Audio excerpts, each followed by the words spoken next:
the University of Illinois, Chicago. And I'm also a co-PI, or I'm working with Dr. Mansha Mirza for the Aging Services Inclusive of Asian American Networks, or ASIAN, here at UIC. I also lead the Family Support Research and Training Center, which is a federally funded grant. That's about me. But today's webinar will explore caregiving experiences and priorities among Asian American and Pacific Islander AAPI caregivers of persons living with dementia, highlighting current research, emerging innovations, and practical resources to support caregivers across the care continuum. We are excited to have a panel of experts who will share their insights, experiences, and perspectives today. Next slide, please.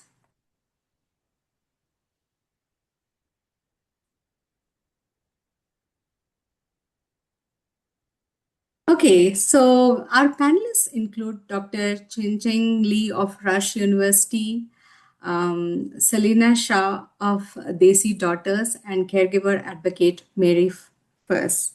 So, first about Dr. Chencheng Lee. He's a professor in the Department of Health Systems Management at Rush University.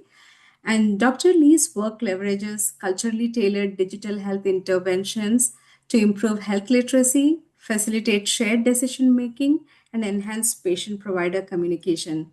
His current work focuses on dementia care planning, where his team has pioneered web based decision coaching tools that significantly reduce decisional distress for Chinese American family caregivers navigating complex dementia care choices. Through his targeted intervention research, Dr. Lee continues to bridge critical gaps in community based healthcare delivery, ensuring that evidence based resources are both accessible and culturally relevant for Asian American communities. Selena Shah is the founder of Desi Daughters, a community of more than 13,000 members that serves an elder care navigation layer bridging immigrant families and formal care systems. After recognizing how many South Asian professionals were struggling to find culturally compatible support for aging parents in the United States, she created Desi Daughters as a trusted peer network grounded in shared cultural context. Drawing from lived experiences within the community, Selena shares insights on how culturally similar communities can function as care infrastructure, aligning support to the whole person and ultimately improving health and well being outcomes for immigrant families.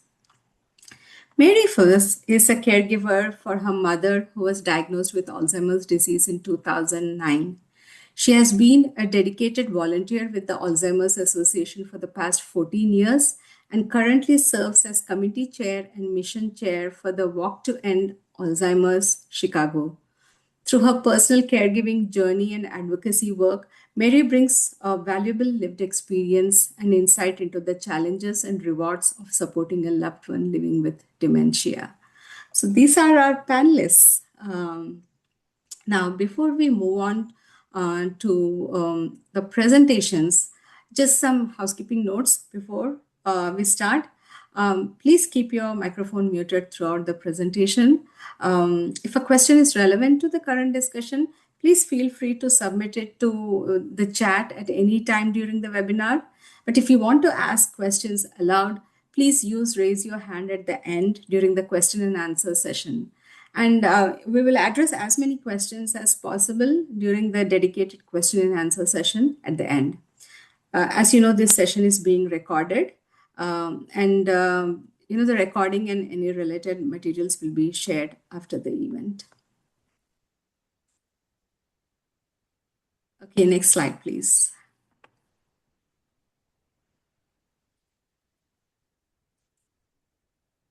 So before we discuss about dementia caregiving today, I'd like to take a moment to highlight why this work is so important.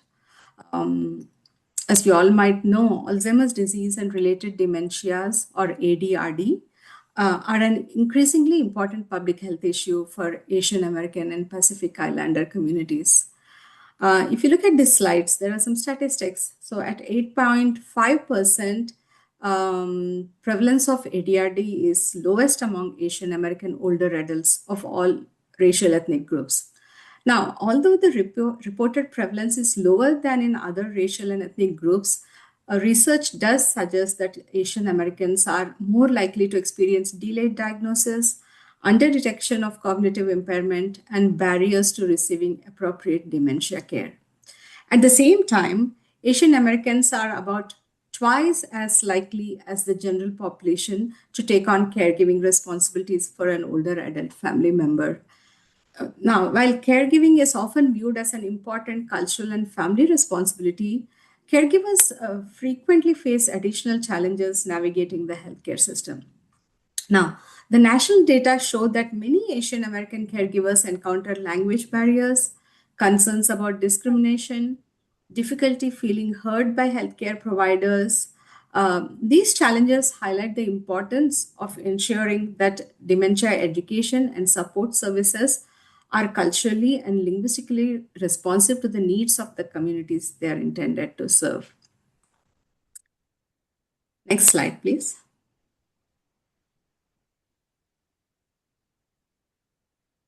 So, to start today's discussion on dementia caregiving, I'd like to spend a few minutes sharing the work that we have done to understand dementia caregiving needs in our community and provide support.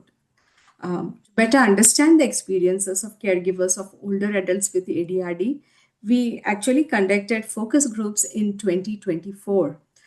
This work was supported by the Illinois Department on Aging grant called Peace of Mind, as you see on this slide, which stands for Planning for Early Aging and Caregiving with Ease, meeting the information needs of dementia caregivers. The goal of this project was to support dementia caregiving and personal well being for diverse caregivers, including African Americans, Southeast Asian Americans, and South Asian Americans.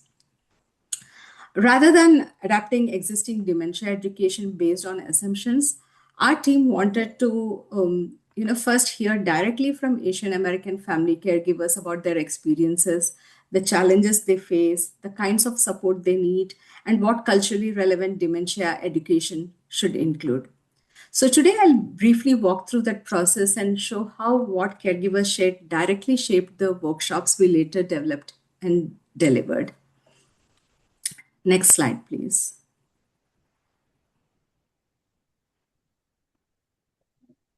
Okay, so as I mentioned, our first step was listening. We wanted to understand several key areas like what caregivers felt they needed most, their existing knowledge about dementia, the day to day challenges they experienced, and the strategies they were already using to care for themselves. To do this, we conducted three focus groups within Asian American communities. One was held in Hindu and Urdu with South Asian American caregivers using a hybrid format. We also conducted two in person focus groups with Chinese American caregivers, one in Mandarin and one in Cantonese.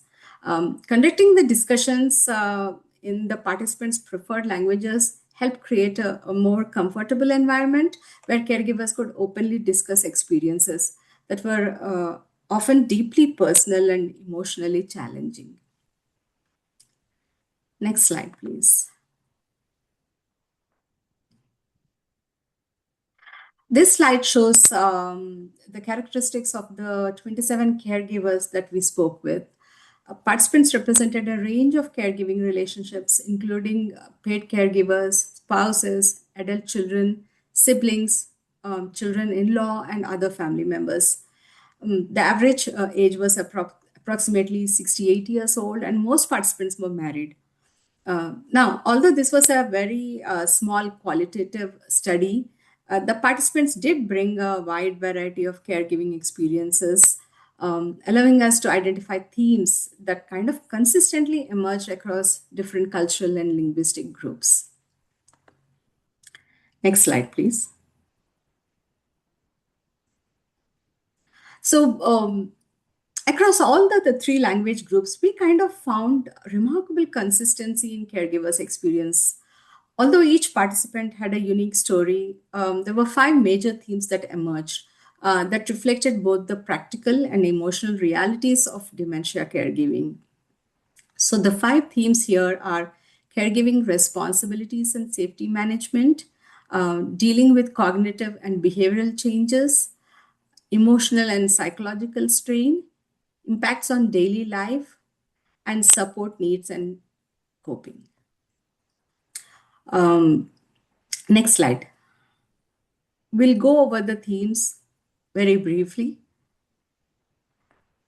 So the first theme was about the caregivers describing taking on extensive responsibilities related to ensuring the safety and daily functioning of those living with dementia.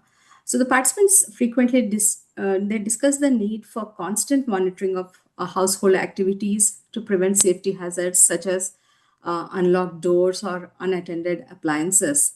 One caregiver described the importance of this and said, sometimes he forgets to close the door, turn off the faucet, or turn off the stove. I feel it is my duty to follow him and remind him. In addition to safety monitoring, caregivers described managing routine daily activities such as meals, medications, and schedules as well. Next slide, please.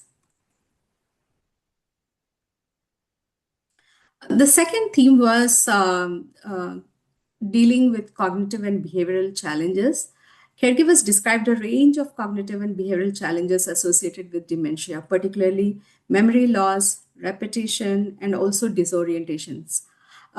Participants noted that individuals living with dementia frequently repeated questions or conversations, requiring caregivers to, respond with patience and consistency. One caregiver explained that as following. She said, she keeps repeating the same things again and again. You have to stay calm and respond every time. Next slide, please.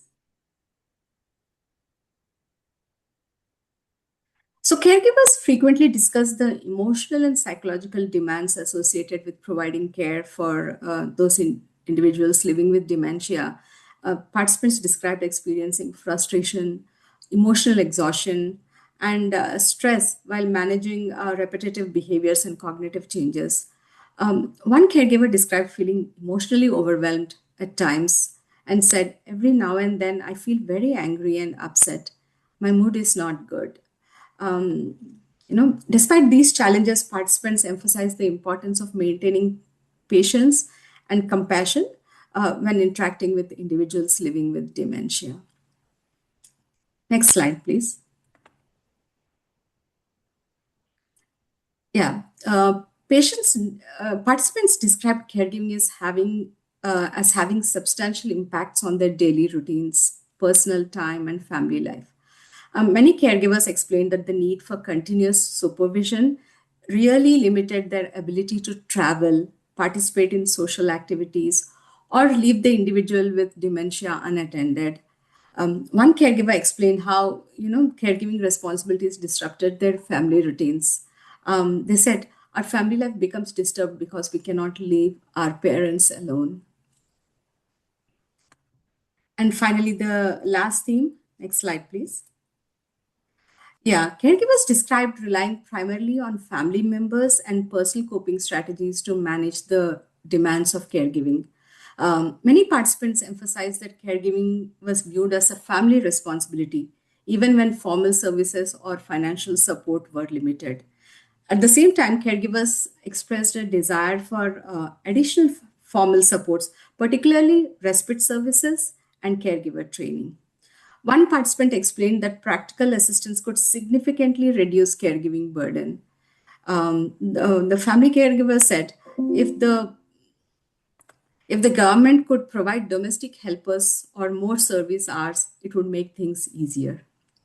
So these were some of the themes that emerged. Next slide, please. Yeah, so to summarize, caregivers said that they relied on, you know, family responsibilities, personal coping strategies, and patience and compassion while taking care of person with living with dementia. But the caregivers said that, they needed more education about dementia, they needed more caregiver training, they needed more respite services, um, and then more culturally appropriate resources and greater government and community support. Um, and I think these are the needs that the caregivers expressed. And these focus groups were the findings of these focus groups were really important for us to develop our materials that for our dementia caregiving workshops that we had adapted from already existing ones from the Michigan Health and Human Services caregiver workshops. So these are some of important findings from our focus groups that I wanted to share before we open it to our panelists. Next slide. Yeah, we'd be happy to answer any questions about the focus group curriculum adaptation process or the workshop implementation. As I told you, after today's presentation, a few of you had posted their questions beforehand. So each of the panelists will take one question each after the presentation, and we'll try to address more after the presentations at the end during the question and answer session. So one of the questions that was asked that I will address right now was, what methods can I use to track a parent who may walk out of house and can't remember where they live? Well, um, yeah, that's a very important question.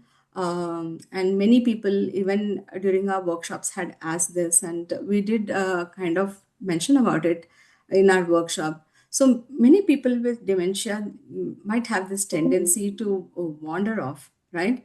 And there are some things that we can do to prevent this.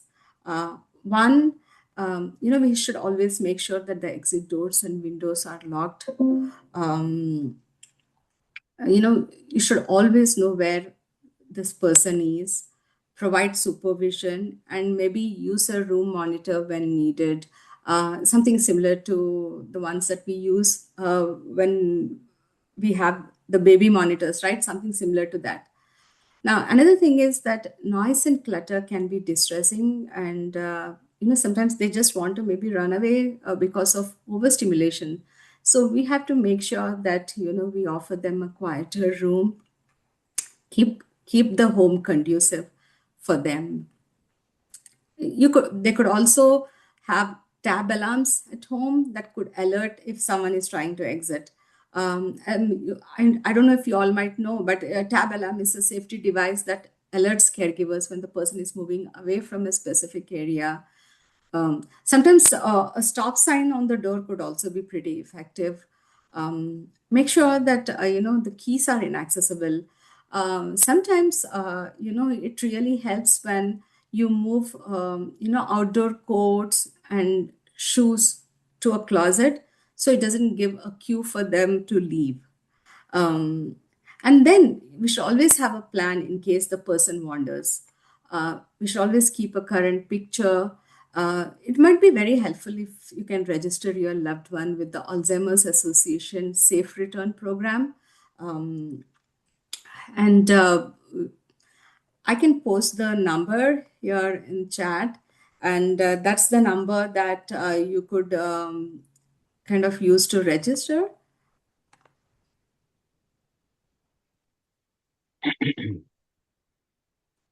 Yeah, this is the number. And then I think these are some of the things that you could use. And then finally, maybe the ID bracelets. Um, and the bracelet would include the name and emergency contact number. So with that, I'll transition us into the rest of today's webinar and hand it over to our first panelist, Dr. Lee, to share more about their work. Dr. Lee, please take it from here. So can I share a slide from my end? Yeah, I can allow you to do that. Okay. All right. Thank you so much.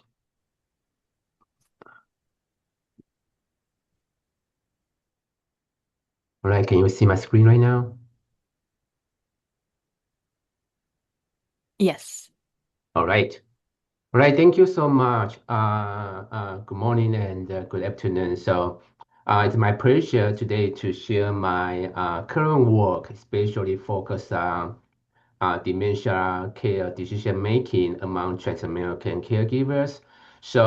I have been working with several Chinese community organizations in the past 3 years, focused on developing a tool, and then we can use the tool to facilitate the dementia care decision making among Chinese American caregivers. So here is some background about the ADRD among the Chinese American population.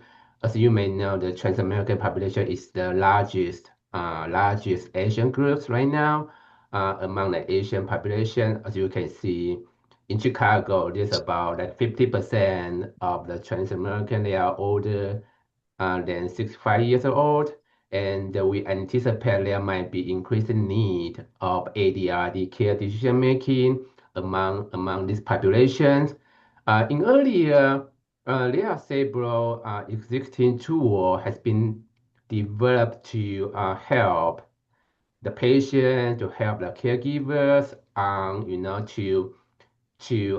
make a decision about dementia care. Yeah, but most of the tools are developed for general American population, and the tools do not account for like their cultural need or their linguistic needs for other populations. So this is the goal of my project. So my project is uh, try to develop a culturally and linguistically tailored tool and for the Trans-American population, especially for the family caregivers, so they can use the tool to further decide if they are going to take care of their loved one with dementia at home, or they can move to a long-term care facilities. Okay.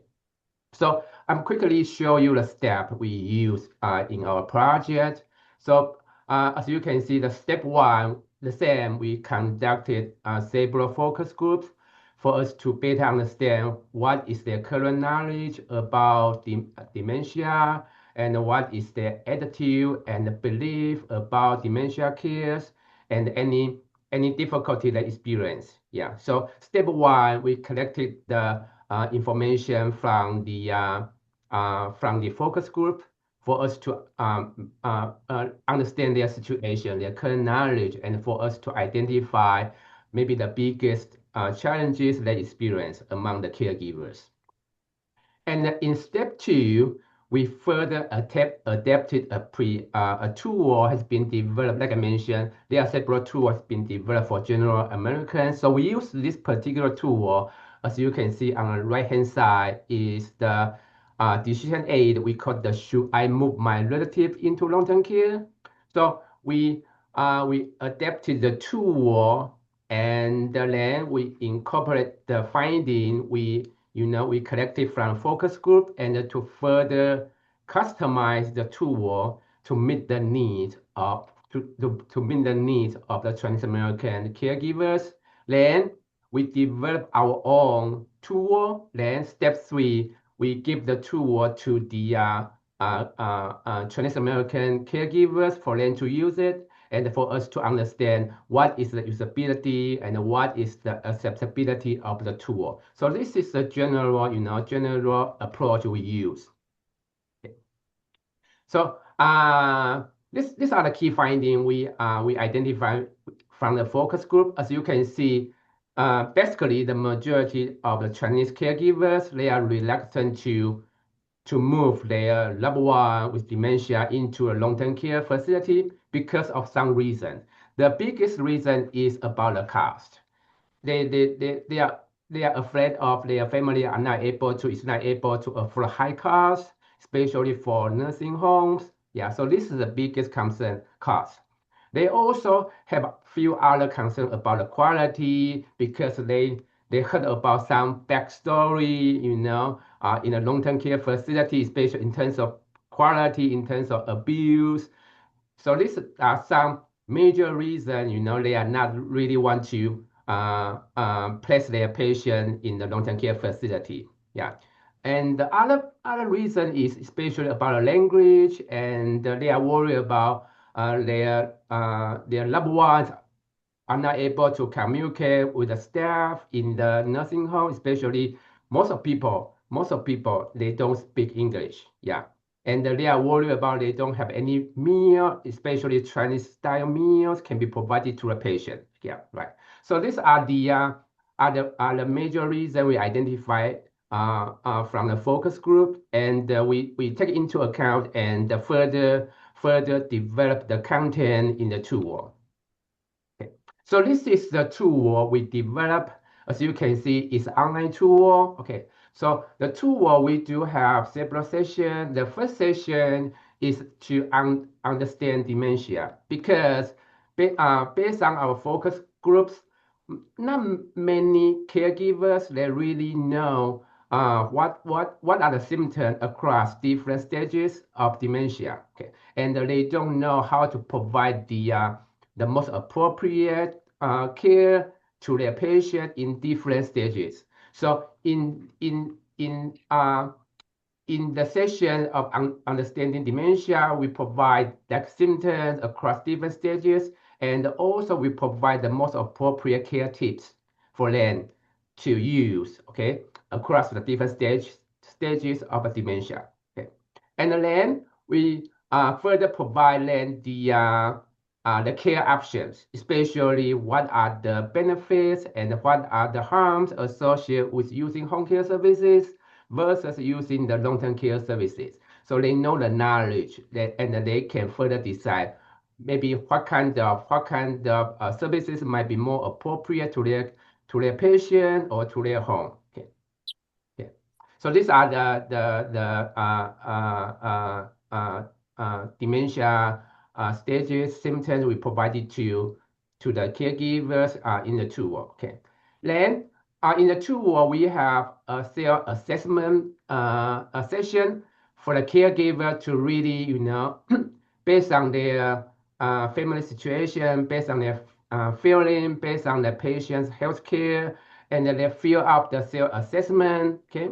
Then at the end, the tool will provide a summary based on what they provided in their self-assessment. So basically, the summary will summarize step by step to help them to facilitate their decision making, either between home care services and the long-term care facility services. So they can use the summary as a guide. They can bring the guide back to their other family members or bring the guide back to their primary care providers, and to further discuss if they are going to use some home care services or they decided to move to a particular type of long-term care facilities. Yeah. And also, at the end of the tour, we also provided additional resources for them. For example, if they already decided to use the home care services, where they can find the services, where are the services close to their home, okay? Or if they are decided to move the patient into a long-term care facility, for example, nursing homes, they can use the tool. They are separate link. They can identify what might be the most close long-term care facility to their house, and they also can know the quality of long-term care services or the quality of home care services located, so they can decide, and then they can schedule on-site visit and to look at the facility and to make a decision for their patients. Okay. So this is just the finding from our acceptability and usability testing. As you can see, most of people, they are really satisfied with the tool. For example, like you see, they think the length of the content and the amount of information presented in the tools is just right. And they said that the tool is very easy to use, right? And here they said the tool can be used very quickly by other people. Okay, so basically the tool, they think the tool is good. They are going to use the tool and to do further decision making with other family members and other maybe the providers that taking care for their patients. Okay. So so this is our current steps. So right now we are doing the further test to see before they use the tool and after they using the tool to see if there's any increases in their knowledge or to see the tool can really further reduce their decisional conflicts, okay, in dementia care. Okay. So here is the finding we just presented in a conference in Amsterdam. As you can see here, here are some demographics of the study sample. So as you can see, about 80% of our study participants, they are female, okay? And the education level is pretty low. It's about like about 60% of the caregivers, they only have high school or below education, okay? But based on our finding, basically in general, they really like the tool and they think the tool is easy to use. Okay, and as I know, we conducted a pre and a post testing. So after people using the tool, as you can see, their knowledge significantly increased after using the tool, and also their decisional conflicts are reduced after using the tool. So we think the tool might bring some preliminary benefits for people to, to gain sufficient knowledge and for the caregiver to really, reduce the uncertainty about making a decision between using home care services or using long-term care services. Okay. So, and let me see. Okay, so this is just a very quick presentation about the project right now we are working on. So as I mentioned right now, the tool show potential benefit for caregivers to be able to gain sufficient information, especially about what types of home care services they can use and what type of long-term care services they can use, and then they can further make a decision either with their family members and the healthcare providers to further make a decision, the right decision for their patient that meet the need of the entire family. So thank you so much, and let me know if you have any questions. Dr. Lee, thank you so much for your presentation, and it's really helpful to know about how you adapted the tool for this target population. So, thank you so much. But so I do have a question, and this was actually asked by one of the webinar registrants while they were registering. So, and the question was, um, like, do you have any suggestions about, how to disaggregate data for Asians on ADRD or caregiving? Yeah. So basically, right now, based on what I know, especially under clinical trials, the Asian population is really underrepresented in clinical trial for dementia care. Yeah. So I think it's very important to get the disaggregated data, especially for Asian American people, because like we know, there are so many different kinds of Asian subgroups, and there are some variation in terms of like prevalence of dementia. Okay, for example, as I know, even the prevalence of dementia right now is pretty low compared among Asian population compared to what non-Hispanic white population and compared to Black population, but the variation among the Asian subgroups are pretty high. Okay, so for example, like right now, as I know, the Filipino population has the highest prevalence of dementia, and the next population will be Japanese, then Chinese, then South Asian population. So there might be many different kind of factor can cause the differences in the prevalence of dementia. So it's very there's a need for us to really get the disaggregated data for us to further understand what are the key factors that driving the differences, especially within the Asian subgroups. Yeah.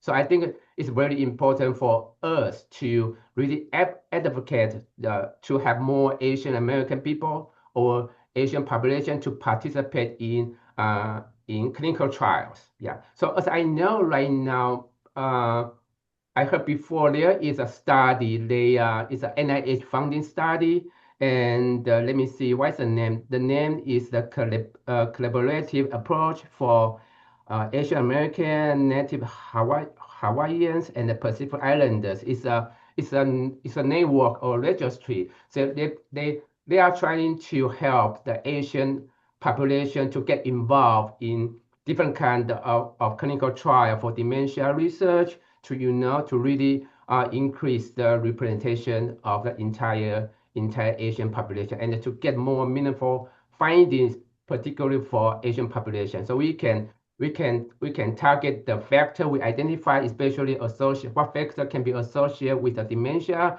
and then we can further develop like culturally tailored intervention for different Asian subgroups. So I think it's a very important topic for us to work on in the future. Yeah. Thank you, Dr. Lee. Thank you so much. Thank you. Okay, so now we'll go to the next presentation by Selena Shah. Selena? Thank you. Thank you for having me. So I'm going to speak to dementia caregiving amongst South Asian Americans in general and just talk about the South Asian community, what the current landscape looks like in terms of dementia options and resources and where the gaps and the needs are. So if you can advance the slide. Great. So, as Dr. Lee just mentioned, there's a huge variation within amongst Asian Americans, and there's huge variation within the subgroups. So, South Asian Americans specifically, we're about 7 million in the US, so about 2% of the total population. We've had about 40% population growth in just the past 7 years, which I think makes us a really fast-growing major ethnic minority group in the US. And we have some really high lifetime dementia risk rates for South Asian women in terms of a gender gap within Asian American subgroups as it relates to dementia risk. I think Dr. Murthy had mentioned that ADRD prevalence estimates for Asian Americans overall were around, I think it was 8-9%, something like that. But if you split that out, the range is actually quite large. There's a huge variation, and so this is just another reason why we need some more of that. Just that, the deaggregated data, as Dr. Lee was mentioning. But one of the other sort of differentiating factors for South Asian Americans is our very high prevalence of vascular disease. We have the dubious distinction of being the 25% of the world's population, but 60% of the world's heart disease patients. So cardiac or heart disease is very, very prevalent among South Asians and it is a contributing factor to dementia risk. And then culturally, there are different reasons for why there's been a barrier or hesitance to having the appropriate care. One of the things is also related to there is an affiliate stigma scale that measures the stigma that a caregiver feels from being associated with somebody who has dementia or it can be applied to dementia. And that standard scale works in most cases, but they had to adapt the scale for Indian American dementia family caregivers because the general one didn't work. It didn't really get at this additional layer of sort of shame with caring for somebody with dementia. So these are just reasons why South Asian Americans are a little bit different amongst the Asian American or Asian American Pacific Islander population that we're sort of typically part of in research. Next slide. So some resources that are available. These are a few examples, partly because there's really not that many culturally congruent resources from a cultural linguistic standpoint, as Dr. Lee was mentioning.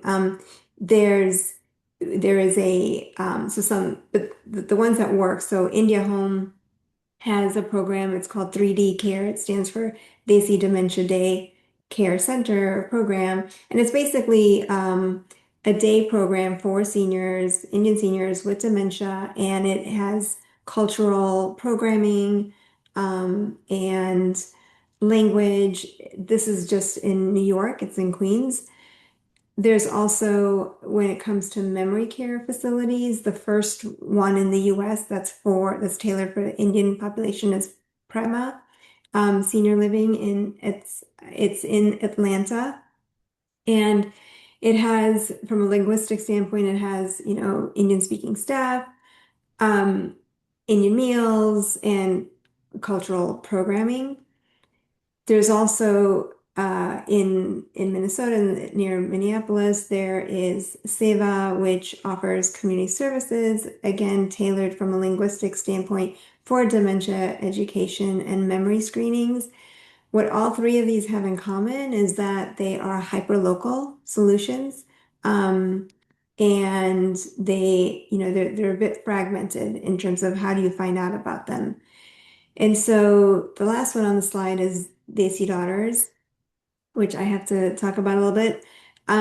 We, as Dr. Murthy mentioned, we have over 13,000 members who are South Asian American navigating elder care in the US, and we have created a dementia peer group, which has the benefit of being able to talk with others who have that sort of same shared cultural context and be able to, make it okay to talk about from a, help destigmatize the conversation about caring for somebody with dementia amongst the Indian population, and then also to help share resources that are tailored to our culture and languages. So that's a little bit about our current landscape. Next slide. And so where are the gaps? We have a lot of gaps. And I think this is probably, this probably applies sort of across the Asian American community, but from a geographic standpoint, instead of having sort of metro-specific resources, we need to be able to invest in replicating these community programs across the country, not just in a single metro area. From an affordability standpoint, resources or options like senior living or private pay, or hiring somebody who can help care for a dementia parent at home.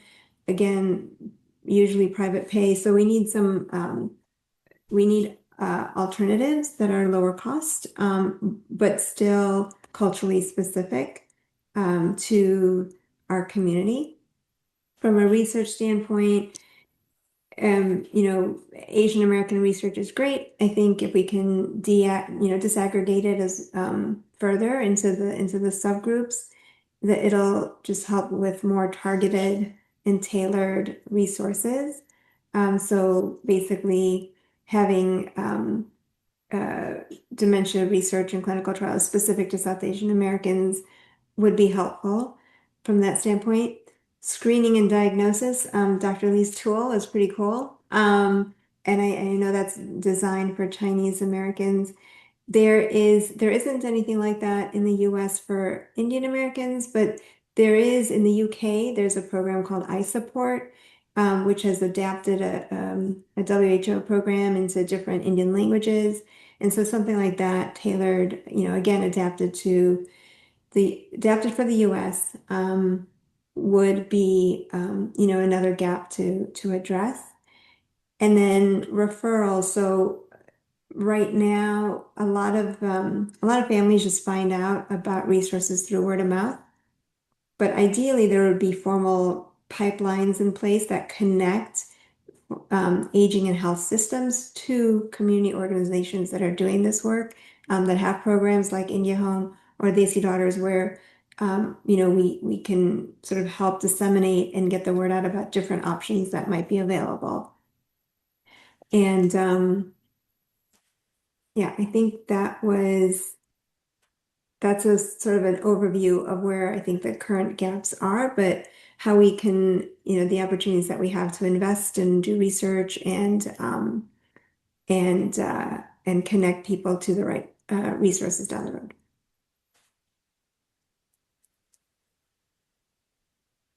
And I think that was my last slide. Thank you so much, Selena, Mhm. for the presentation. Mary.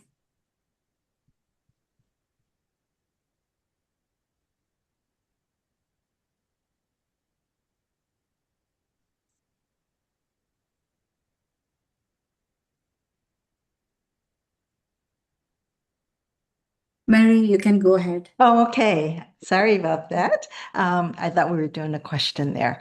Oh, yeah, right. I do have one question. So thank you for that reminder. Quick. Okay. So I have a question for you, Selena.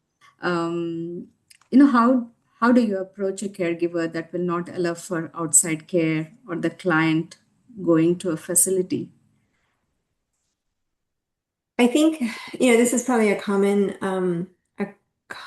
concern or topic amongst the Asian American community where we have such a strong filial, sense of responsibility and duty. And so I think it's important to start by just sort of recognizing and acknowledging that this is coming from a good place. It's coming from a place where you want to do your best and you want to be the one that's sort of helping take care of your parents.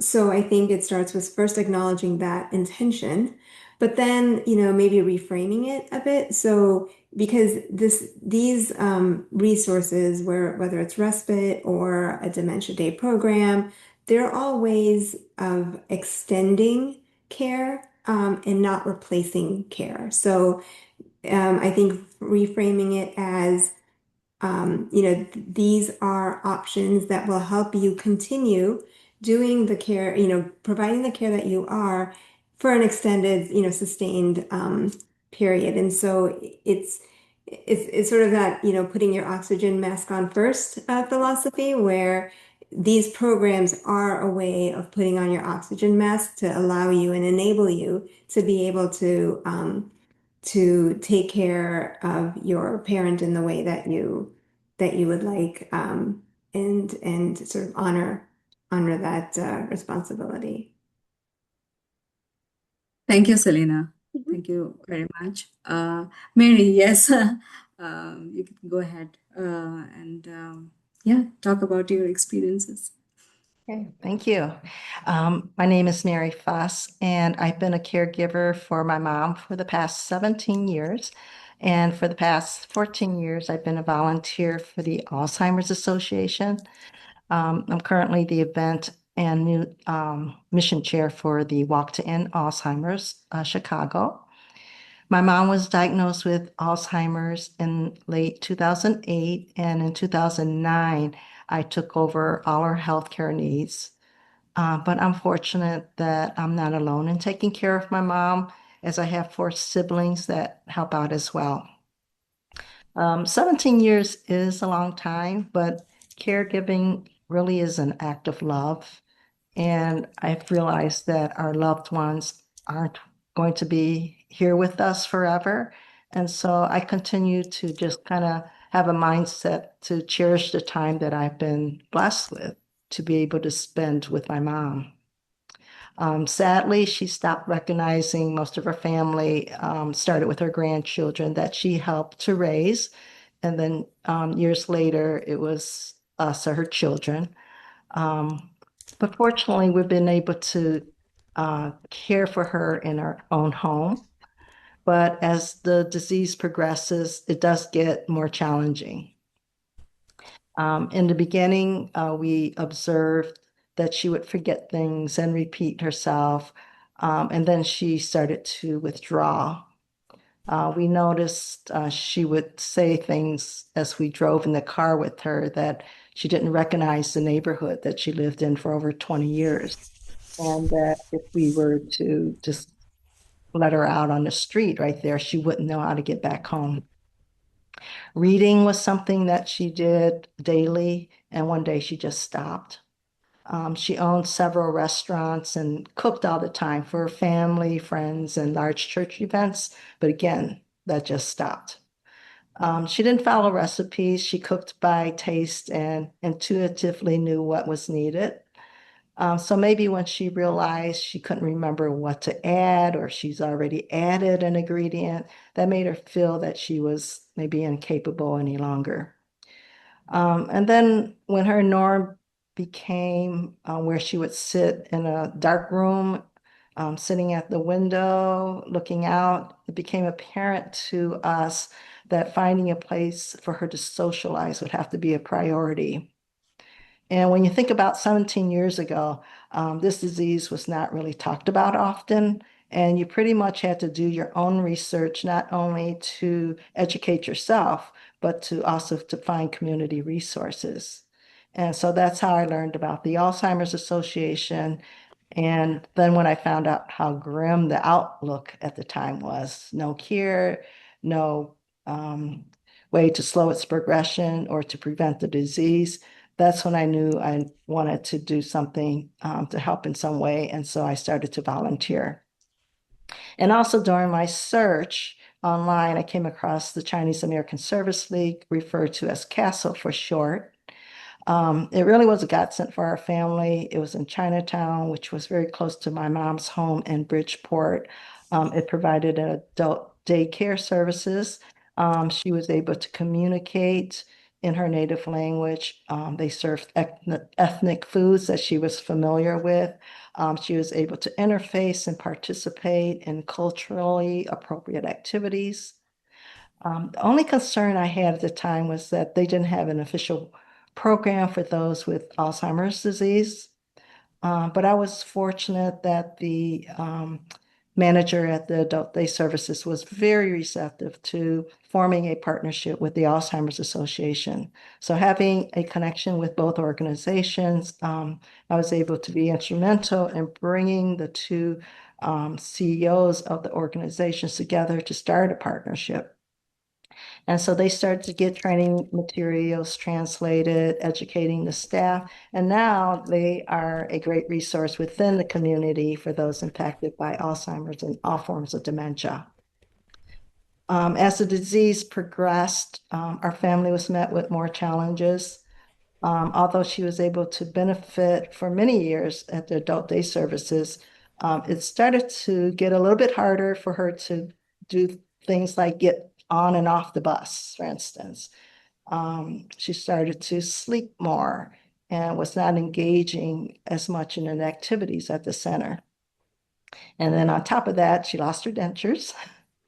And she had already started having difficulty swallowing, which is a common symptom for those with Alzheimer's. So she needed more soft or processed foods. This was around 2020. So when COVID hit, that really forced us to transition to keeping her at home.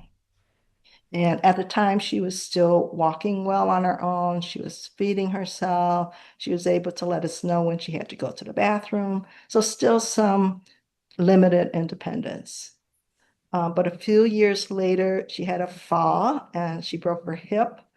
So anything traumatic like that accelerates the progression of the disease. And so by the time she had her surgery, she was able to return home from rehab.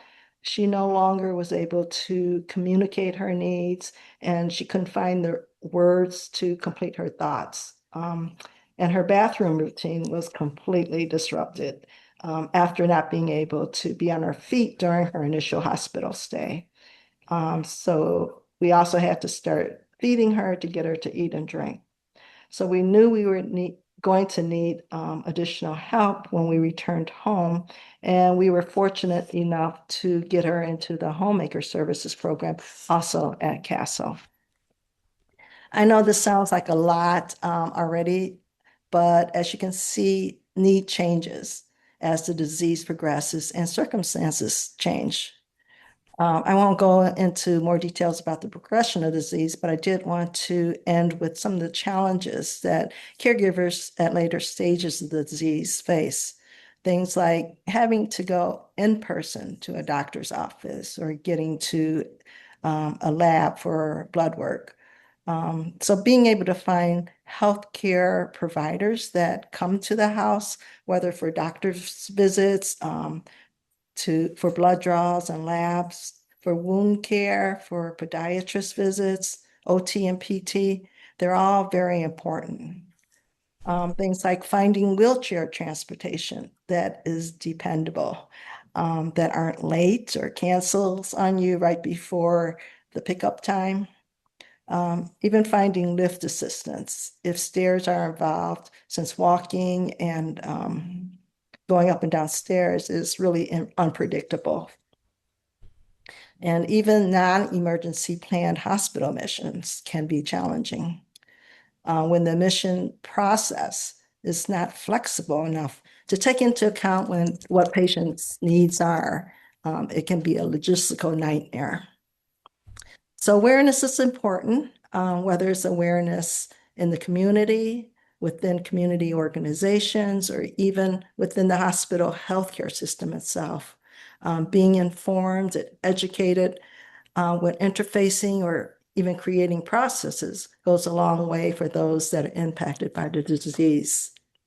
And when families are given easy access to programs and services for those with any form of dementia and at different stages of the disease, that can make a huge positive impact on those caring for their loved one. Mary, thank you so much for sharing your personal story about your mother, and that's so powerful, and we truly appreciate that. Thank you. Um, uh, and I'm sure many of the caregivers relate with you and the experiences that you have had. Um, I know we are at 1 o'clock right now, but I have a quick question. So one of the registrants did ask, what are some of the suggestions about memory cafes? Did you take your mom to a memory cafe or to a culturally appropriate memory cafes? And what are your suggestions about that? Any experiences that you can share about that? Yeah, unfortunately, my mom was already had progressed in her disease, that we weren't able to, that wasn't available at the time. And so I know that there's a lot more memory cafes available, and one is at Castle. But some of the things that, when looking online on the things that they provide, things like music sing-alongs or dancing or exercise or interactive games, and even things like making things that don't take into account that it has to be perfect, but just have them be able to have hands-on experience. Social hosting. So they may want to have them get involved with doing light duties like folding napkins, setting out name tags, and passing out snacks. So little things like that, I think, just helps them to be engaged and to not feel isolated. Yeah, thank you for that. I think that is really helpful for people to know. Um, And then once again, thank you to all the panelists for taking time for this webinar. This has been really helpful to understand the perspective through research, through community experience and personal experience as well. And all the attendees, thank you for your patience. I know we are 2 minutes past 1 o'clock. Unfortunately, we won't be able to take any more questions because of the shortage of time, but we sincerely appreciate you attending this webinar. Thank you very much. Please do take the webinar exit poll uh, before you leave. Thank you so much. Thank you so much.